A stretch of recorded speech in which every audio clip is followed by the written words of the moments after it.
أعوذ بالله من الشيطان الرجيم پناہ مانگتا ہوں میں اللہ کی شیطان مردود سے۔ بسم الله الرحمن الرحيم شروع اللہ کا نام لے کر جو بڑا مہربان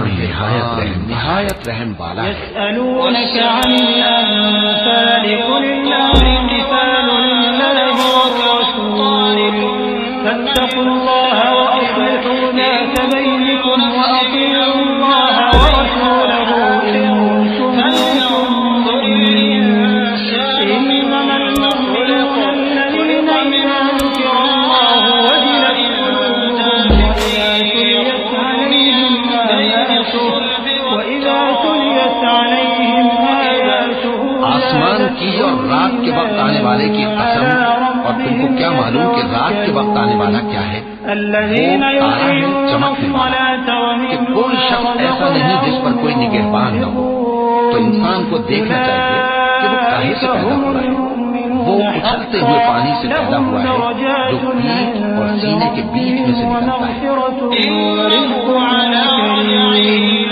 كما أخرجك ربك من بيتك بالحق وإن فريقا من المؤمنين لكارهون يجادلونك في الحق بعدما تبين كأنما يساقون إلى الموت وهم ينظرون۔ اے نبی، مجاہد لوگ تم سے غنیمت کے مال کے بارے میں دریافت کرتے ہیں کہ کیا حکم ہے۔ کہہ دو کہ غنیمت اللہ اور اس کے رسول کا مال ہے، تو اللہ سے ڈرو اور آپس میں صلح رکھو، اور اگر ایمان رکھتے ہو تو اللہ اور اس کے رسول کو دوبارہ پیدا کرنے پر قادر۔ مومن تو وہ ہیں کہ جب اللہ کا ذکر کیا جاتا ہے تو ان کے دل ڈر جاتے ہیں، اور جب انہیں اس کی آیتیں پڑھ کر سنائی جاتی ہیں تو ان کا ایمان اور بڑھ جاتا ہے، اور وہ اپنے پروردگار پر بھروسہ رکھتے ہیں، اور وہ جو نماز قائم کرتے ہیں اور جو مال ہم نے ان کو دیا ہے اس میں سے نیک کاموں میں خرچ کرتے ہیں، یہی سچے مومن ہیں، اور ان کے لیے ان کے پروردگار کے ہاں بڑے بڑے درجے ہیں اور بخشش اور عزت کی روزی ہے۔